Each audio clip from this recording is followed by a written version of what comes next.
Bonjour à tous, aujourd'hui on va s'intéresser à l'apprentissage chez les mules et on va donc répondre à la question suivante. Comment est-ce qu'une mule apprend? L'apprentissage peut être défini comme une modification du comportement de l'animal suite à une expérience sensorielle passée. Alors on n'a pas de littérature scientifique propre aux mules, donc le reste de la présentation se base sur des livres, des articles scientifiques qui sont dédiés aux chevaux. Donc chez les mules, on va pouvoir rencontrer différents types d'apprentissage. Donc si on fait l'hypothèse qu'on observe des formes d'apprentissage qui sont similaires à celles des chevaux, on va donc rencontrer les apprentissages sociaux, alors qui sont très peu étudiés et qui font appel à plusieurs mécanismes. Je ne vais pas en parler particulièrement aujourd'hui. On va également parler du conditionnement classique, des apprentissages dits non associatifs que sont l'habituation et la sensibilisation, et on va parler du conditionnement opérant. Le conditionnement classique et l'habituation et la sensibilisation, le mulet ne va pas être acteur, il va être passif face à une situation, alors que dans le conditionnement opérant, le mulet va être actif. Donc le conditionnement classique, donc dans ce cas-là, le mulet va être passif. Il va faire l'association entre un stimulus qui n'a pas forcément de valeur, ce qu'on appelle donc un stimulus neutre, et un stimulus inconditionnel qui a une valeur forte. Et donc on va avoir une présentation d'un stimulus neutre, puis très peu de temps après, présentation d'un stimulus inconditionnel. Et après plusieurs répétitions, le mulet va réagir au stimulus qui au départ était neutre, mais qui en fait ne va plus l'être. Alors un exemple un peu classique, vous venez voir votre mulet avec votre voiture, le mulet entend donc le bruit de votre voiture, et puis juste après, vous allez lui donner de l'aliment. Et cet aliment, donc qui est un stimulus inconditionnel qui est associé à une émotion positive, va donc générer chez votre mulet une émotion positive, comme par exemple de la joie. Et après un certain nombre de répétitions, on va avoir présentation de votre bruit de voiture, distribution de l'aliment. Le mulet aura associé le bruit de la voiture à cet événement positif, et donc le fait d'entendre le bruit de votre voiture générera chez lui une émotion positive. Donc dans cet exemple-là, on voit qu'on a une association entre le bruit de la voiture et un événement positif. Ce qu'il faut bien comprendre, c'est qu'on peut également avoir des associations qui ont lieu entre un événement négatif et un stimulus inconditionnel. Donc, par exemple, imaginez que vous revenez avec votre voiture et puis qu'à chaque fois que vous venez voir votre mulet, il ressent par exemple de la douleur. Et donc, au bout d'un certain nombre de répétitions, le fait d'entendre votre voiture arriver va provoquer chez l'animal une émotion négative, comme par exemple de la peur ou de l'anxiété. Okay, donc ça, c'est une des premières formes d'apprentissage qu'on peut rencontrer chez le mulet. Une association entre un stimulus qui, au départ, n'avait pas de valeur particulière et un stimulus avec une valeur très forte. Et donc nous, quand on va travailler avec des mulets, notre objectif, ça va être de favoriser plutôt des associations positives. Deux autres types d'apprentissage, l'habituation et la sensibilisation. Donc dans ce cas-là, le mulet est également passif, c'est-à-dire qu'il ne va pas agir sur la situation.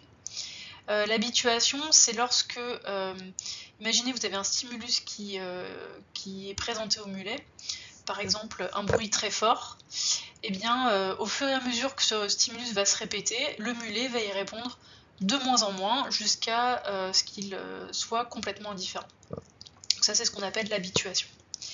Autre mécanisme, la sensibilisation, donc là c'est l'inverse, c'est-à-dire au fur et à mesure que le stimulus se répète, le mulet va y répondre de plus en plus intensément.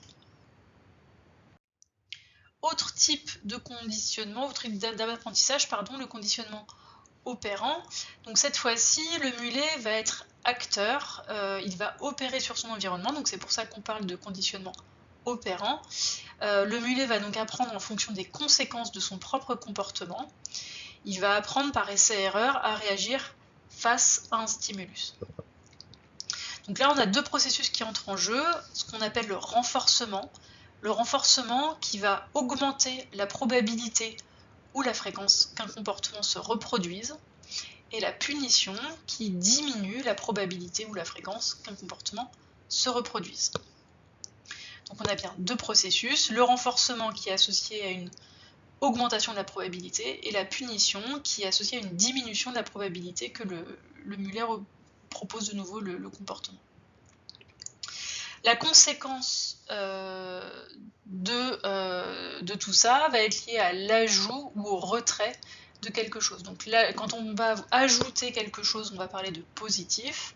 Quand on va retirer quelque chose, on va parler de négatif.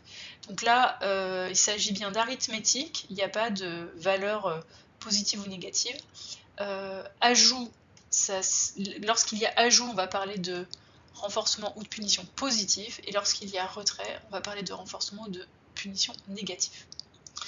Il y a deux conditions qui sont importantes dans la mise en place de ce conditionnement opérant, dans l'apprentissage par conditionnement opérant. C'est d'une part la contiguïté, c'est-à-dire qu'il faut absolument qu'il y ait un délai court entre le comportement qui est proposé ou qui est réalisé par le mulet et sa conséquence, ce qui va permettre à l'animal de faire le lien entre les deux. Et puis le deuxième aspect, c'est la nature de la conséquence.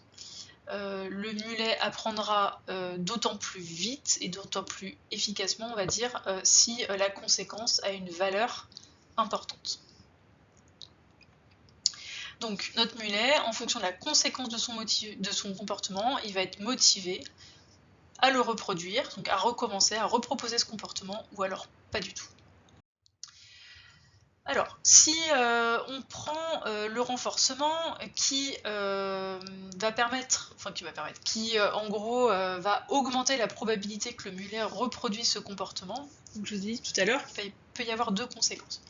Première conséquence, dans le cas du renforcement positif, auquel cas, ce qui va motiver l'animal, ce qui va motiver le mulet, c'est que le renforçateur se rajoute. Donc là, on parle d'addition, c'est pour ça qu'on parle de renforcement positif. Donc par exemple, le mulet apprend à marcher pour obtenir quelque chose, par exemple une carotte, qui est ici notre renforçateur. Donc là, on parle de renforcement positif, c'est-à-dire que lorsque le mulet marche, il obtient la carotte. Mais on peut motiver le mulet à marcher en utilisant le renforcement négatif, en utilisant ce mécanisme-là. Dans ce cas-là, ce qui va motiver l'animal à marcher, c'est que le renforçateur se retire. Donc on va parler de soustraction, et donc c'est pour ça qu'on parle de renforcement négatif. Donc, par exemple ici, on peut utiliser la pression sur la longe comme renforçateur, et donc le mulet va marcher pour éviter la pression sur le licol. Donc si on veut enseigner un mulet à marcher en longe et que le mulet commence à marcher, il faut bien sûr retirer la pression au niveau de la longe. Okay, c'est ça qui va motiver l'animal, c'est l'arrêt de cette pression sur le licol. La punition, l'idée de la punition, c'est de réduire la probabilité que le comportement soit de nouveau proposé par le mulet. Et là, on va avoir d'une part la punition positive et d'autre part la punition négative. Comme je vous disais tout à l'heure, positif, ça veut dire que je vais ajouter quelque chose, négatif, ça veut dire que quelque chose va être retiré. Et punition, c'est toujours la diminution de la probabilité que le comportement soit proposé de nouveau par le mulet. Alors, un exemple de punition positive. Imaginez, vous donnez à manger à votre mulet, vous venez avec votre seau de granulés, et le mulet vous bouscule lors de cette distribution alimentaire. Donc, pour réduire la probabilité que ce comportement se reproduise la prochaine fois, je vais donc punir ce comportement, et j'ai plusieurs options. Première option, punition positive. En ajoutant quelque chose d'aversif. Donc par exemple, le mulet me bouscule, je lui donne une petite claque ou un coup de cravache, ou je bouge le licol, on va dire. Et donc le mulet va arrêter de me bousculer pour éviter de prendre un coup.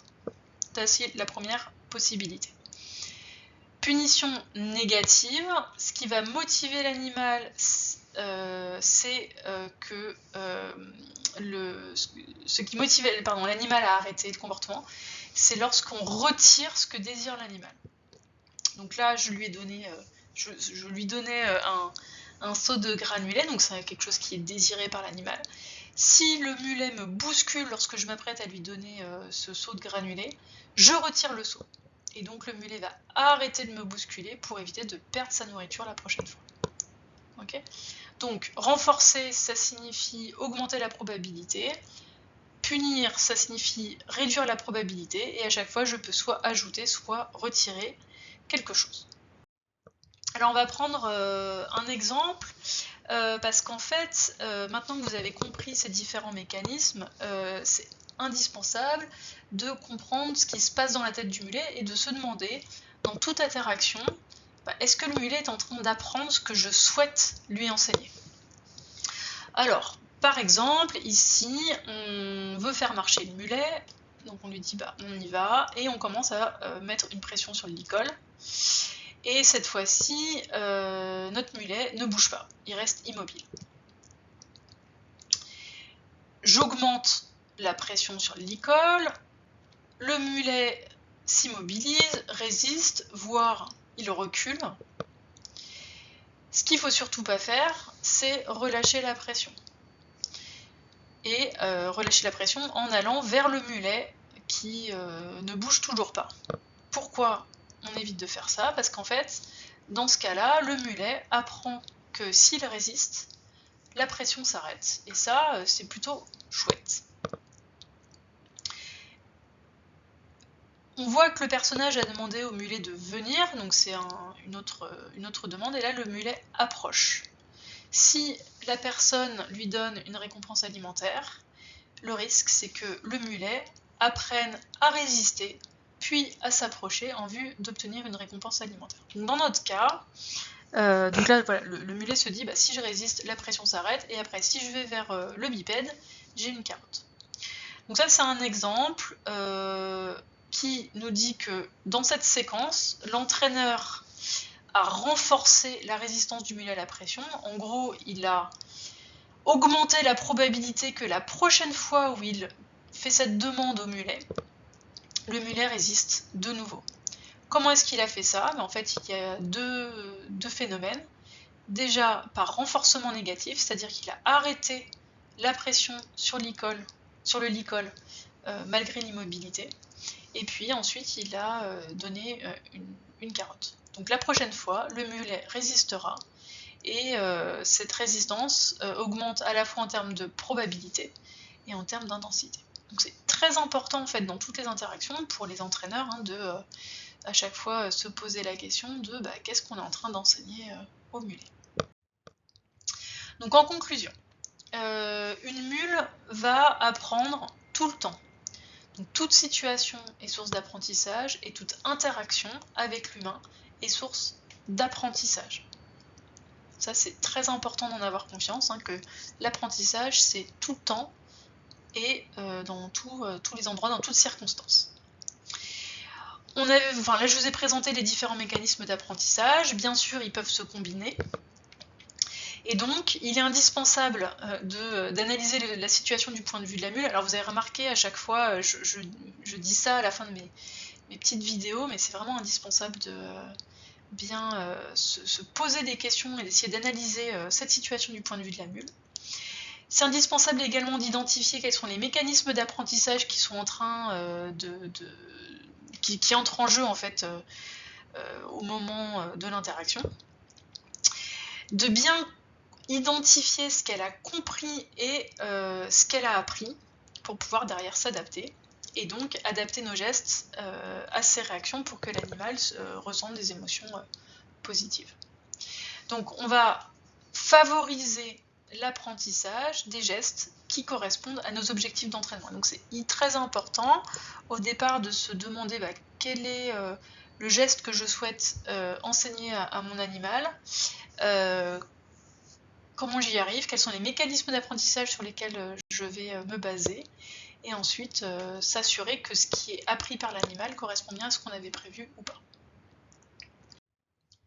Voilà, je vous remercie pour votre attention et si vous souhaitez en savoir plus, il y a d'excellents livres qui sont disponibles. Donc ici, quelques ressources bibliographiques que vous pouvez consulter pour aller plus loin par rapport à ce qu'on a vu aujourd'hui. Bonne journée!